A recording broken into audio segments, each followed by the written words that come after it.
So, as you guys saw from the title, we're going to talk about automatic knives again. Now, I know I've done this before, but today we're going to talk about automatic knives. Are they dangerous? And what's the purpose?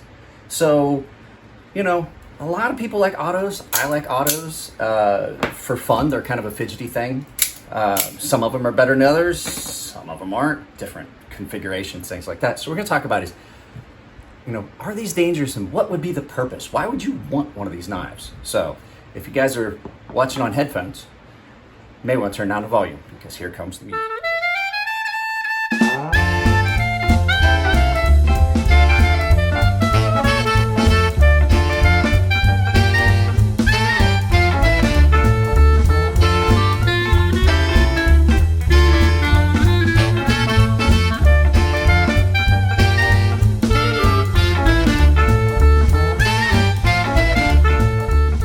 So as you guys know, automatic knives, switchblades, OTFs, push buttons out the sides, any automatic knife technically is federally forbidden. It's a federally prohibited item. So basically, if you carry one of these in your pocket, you're doing it at your own risk. Now, there are some municipalities that have said, okay, it's not that big a deal. We really don't care.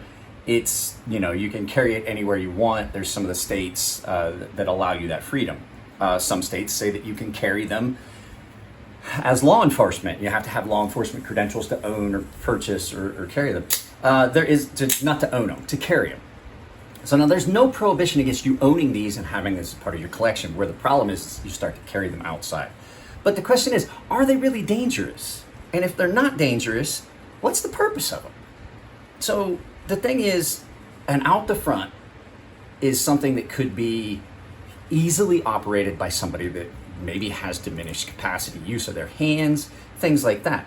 So what we're gonna do, we're turn this camera around and I'm gonna talk to you guys about my thoughts on it while I show you that I really don't think that these are any more dangerous than any of the other knives that are out on the market. So let's take a look at the mechanisms. I have the two primary types, which are the out the front, and there's different variations of that. There's a push button out the front, and then there's the slider type out the front like this, which is the Ultratech style. The Halo uses a push button on a constant contracted spring. The wear on these springs is a little bit less. In a push button, just so you guys know, that's different than this. I will let you guys know that. That'll be one of the first things we talk about, are the several different types of automatic knives. So let's go ahead, let's turn this around, and you guys can take a look at these cool little knives while we talk about the action on them. First of all, what is a switchblade? Well, a switchblade is defined by any knife that can be deployed automatically with the touch of a button or the manipulation of a mechanism to allow the blade to deploy on its own. So once you push that, that blade comes out. This is considered a switchblade because it is under spring tension. It is not, the difference is a push button. The language is really weird on what a switchblade is and isn't. But usually it's a push button or a slide mechanism that deploys the blade under a spring pressure. OTFs are one of the ones that's in the wording of how they come out. Now, so the different types of mechanisms, you have the push button type, you have the slide type out the front like this, where it's a sled inside. As you push on this, the spring tension starts to accumulate and it reaches a point where the little latches can no longer hold the blade back and it comes forward. And then the opposite is true going the other direction. You're compressing springs in two different directions, stretching them. And once it reaches a tension point, it overpasses basically a detent in there. So these are both the same, mechanisms the same inside of them. I've done a video on how they work. There's two little gates. Once the pressure reaches a certain point, it flies out. There is push button out the sides, like this one. This is just a push button deployment of what would typically be a flipper knife. There is a third type of the primary ones. There is also one like the Microtech Halo, which is a push button out the front. So just like this, you would push a button like this. There's a spring that's under tension inside. You push the button, it releases the blade out the front. It just basically is like a button lock auto out the front. So instead of you having to add the tension to the springs, the tension is already there because you'll compress that spring. There's a slide back here, pull it back, it locks, you hold the button down, it locks in place, you let your finger off and it's like a button lock, and then you compress that, you put the slide back up in and your spring is under tension, and the second you push the button, your mechanism slides out of the way and it deploys. So, and we talked about the deployment, what makes them a switchblade. But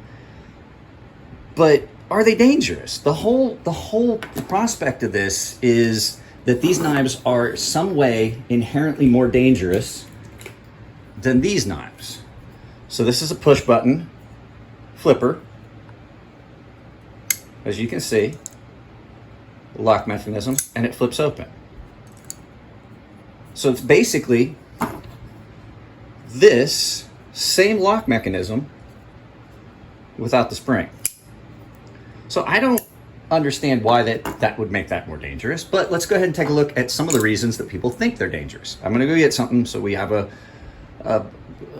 test tool. So now the reason a lot of people think these are dangerous is because they think there's some way that you can take this knife and you can go up to someone and you can go up to them and you can put it up to them and you push that button and it just stabs into them. But as you can see, that really doesn't do all that much. And people are like, oh, well, what if it deploys in your pocket? Well, I've handed this knife, which of the two here of the out the fronts is much more difficult, or much easier to, this one is much easier to deploy than that one. The amount of hand strength required is less. There are a lot of people that I have handed this knife to that just cannot deploy it. They lack the thumb strength. So if you can't do it physically with your hand, why would you at all think that it would deploy in your pocket? I don't see any feasible way. That takes a lot of travel and a lot of forward motion. This one, I said that the spring in this one is significantly stronger. Let's see what it does. It derails, just like every other out the front. Just like every other one, it derails. So then the question becomes, people say, oh, well, there's other reasons for it. This one, I honestly don't understand why the out the side autos are a prohibited item. I don't think they're dangerous. And people will say, oh, well, you could bump that button. You could bump that button. I'm putting a good amount of pressure on that, and it's not budging. You can see the mechanism start to move. Like, it's now moved a little.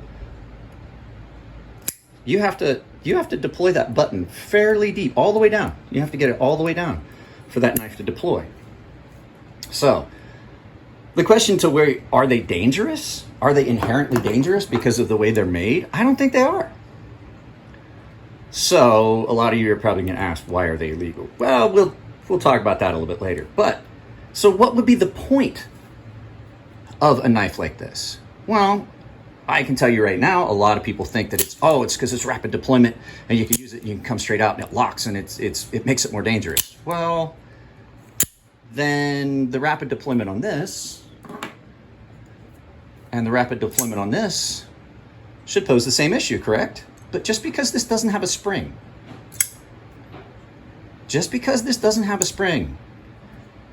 makes it legal and this illegal.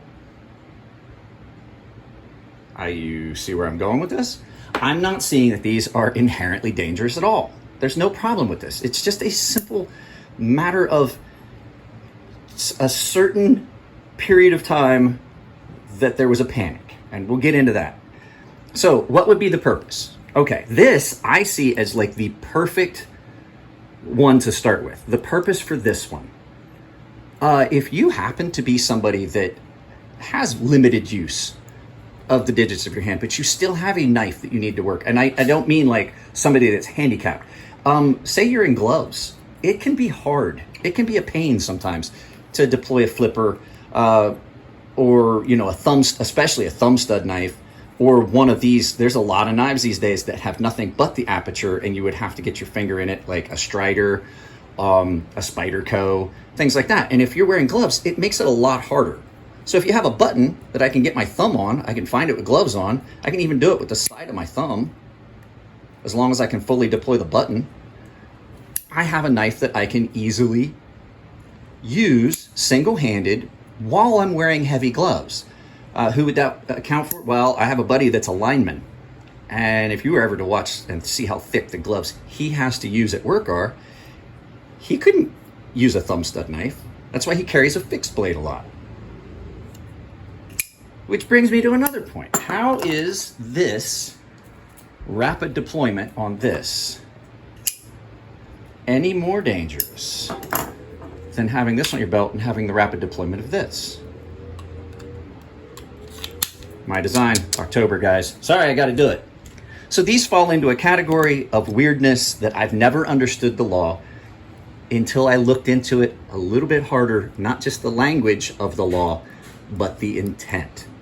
So these really are illegal for only one reason. Senator James, hang on a second, I gotta remind myself. I can't ever remember his name. James Delaney. Senator James Delaney, the Democratic Senator James Delaney in the 50s, wrote this law. So let's go ahead and we'll turn this around and we'll talk about some of my thoughts on the switchblade laws. Not to turn this into a political referendum. We're going to talk about the actual switchblade law. So in the 50s, there were a few of the newspaper reporters of the day that like to do the sensational stuff that you see just like today. And there had been a marked increase in gang violence in the 50s.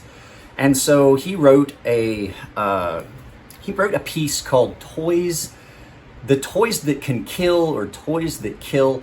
And basically it was a diatribe basically saying, he had an unnamed juvenile court judge that he used as a reference, and the guy was saying that it's just a small line between carrying a switchblade and carrying a revolver. And when you really go in and you do your research on it, it sounds like a political move, but it was a targeted law towards Hispanics and black teens of the time. You can look it up, I'm not making it up. It was targeting specific groups of people. And basically it was a manufactured piece that sensationalized things, and it started this whole big snowball effect where Senator Delaney tailored the first bill. So in the 50s and 60s, yeah, there was a big problem, but the language of these articles were sensational. The blade darts out like the fangs of a snake and things like that. And so through no fault of their own, they became vilified and listed as dangerous. I look at this the same way I look at a firearm. This knife has been sitting on this counter and has, from time to time, sat on this counter for days, and it never deployed. No one ever got bit. It didn't jump off the counter like the scene from Stephen King's movie where the trucks take over, Maximum Overdrive. None of that happened. So these silly, I see them as silly, these laws, they limit a product from the market where it really doesn't need it. So we talked about the laws. So now they're basically the big one is there's a federal law against carrying these. There's a federal law against it, but some states have, like I said carry what you want. California has went and taken carrying this from a felony to a misdemeanor. There are actual California legal autos that you can carry. They have to be of a certain length, which I think is silly as well. But, I think all knife laws are silly. But the fact is, there's no real good reason for it. They are no more dangerous than any other knife. So, where am I going with that? Guys, this has been a big, long diatribe, basically taking you back around to knife rights. They are like the NRA for knife owners. I own autos. I honestly say screw it sometimes and just carry what I want. I mean, the likelihood of me getting caught is slim. And really the fact is I'm not too concerned about it if you really want to know the truth. It's my own little, I don't know what you're gonna call it. I guess it's my own, like, bucking the system kind of thing. But the fact is, I really don't see a problem with them. What you gotta know is, you gotta look at your local laws of what you can and can't carry. And then with that, you also have to keep in mind, if you go to federal property, federal courthouse, can't carry it. Well, federal courthouse, you can't carry a knife at all. Post office, technically federal property. Any military installation, unless it is part of your issued gear, not authorized. So those are just the big things. Like, they do serve a purpose. I honestly think that an out the front like this would be optimal for somebody that works at a site where they have to wear heavy gloves and they need a way to deploy a knife and use it and not necessarily want to have to carry a fixed blade. So the laws on these are every bit as silly as the laws against daggers, which I guess this would almost qualify. It does have one false edge. Daggers, butterfly knives. I don't see that a blade shape, a specific blade shape, or a specific deployment method in any way, shape, or form can make an item more dangerous. I look at it like the same as magazine restrictions, magazine size restrictions. Well, you know, you can't have more than a 10 round mag, which that actually got rescinded here in California. You can't have more than a 10 round magazine, high capacity magazines. This weapon is inherently more dangerous than this weapon. It's not. There's a whole list of handguns you cannot buy in California for no other reason than they just say so. That gun is no more dangerous or less dangerous. The gun I own is no less dangerous than the one that I can't buy. So I see them as silly. This was just something I decided I wanted to do because I saw another person talking about, is this knife dangerous online? And I thought, hey, you know what? These knives aren't dangerous. That actually, the knife that was in his video was, I would say, more dangerous. So guys, that's it. That's the end of this one.